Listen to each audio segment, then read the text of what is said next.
Amanda with Straightsmile Solutions, straightsmilesolutions.com, and we're going to make yet another MA case today. An MA discussion. I have a ton of content on Invisalign with MA. I also have a lot on twin blocks. If you want to know about AP or sagittal Class 2 growth modification, you can go to my channel, Straightsmile Solutions. You can go to the Phase 1 playlist. It's also covered in our Phase 1 course, which is optional. It's the same content as the YouTube videos, just trimmed out and put in a little more of a logical order, and it comes with CE. I try to keep the prices as low as possible. It's really just so you guys can get CE for watching my videos. If you've already watched my Phase 1 playlist, it's the exact same stuff, just a little bit less.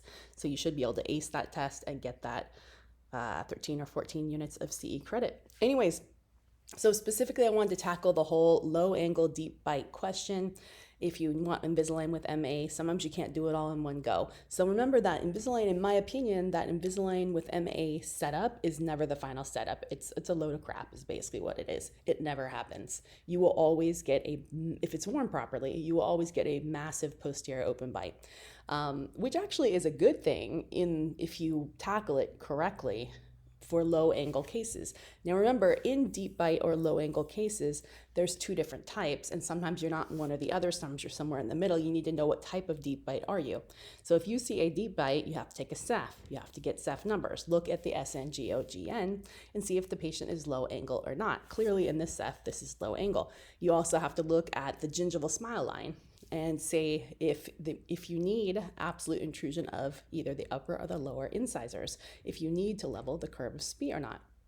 So you have to kind of decide how you want to tackle that deep bite before you can put in your MA plan.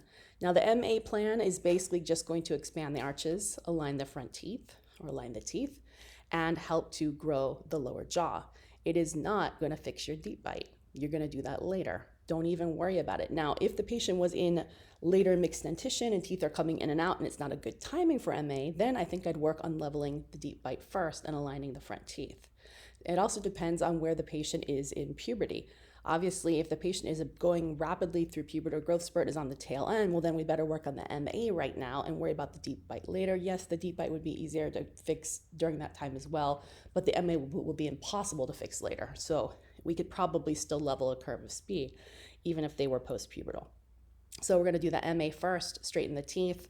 Then in the deprogramming stage, and if you don't know what deprogramming is, again, this is something that I came up with and a lot of other orthodontists. It is not taught by Align Technology. It works great. I've seen and done hundreds of cases. It is a slam dunk. You just follow the 3 different steps: MA phase, deprogramming phase, and finishing phase. 3 refinements. And no, I would not do this as Invisalign 3. I don't even know if you can with MA do Invisalign 3. I would always do it as Invisalign Comprehensive because you're probably going to have more than 3 refinements. It's just baked into the plan. You don't want to be paying extra or have them blocked off so you can't do them. So that's pretty much it. You tackle the deep bite in the deprogramming. You might over deprogram a little bit, or after the deprogramming in the finishing, then you could put anterior bite turbos on, level the curve of Spee, almost like a RCS wire. You can do some absolute intrusion of incisors too if needed. That's really up to you. Look at the smile line, look at the Ceph. That's it. So don't stress out about it. If you have a deep bite case, don't even worry about it. And the first Clincheck is a BS Clincheck anyways. Again, my own clinical opinion, but based on hundreds of cases. Thank you.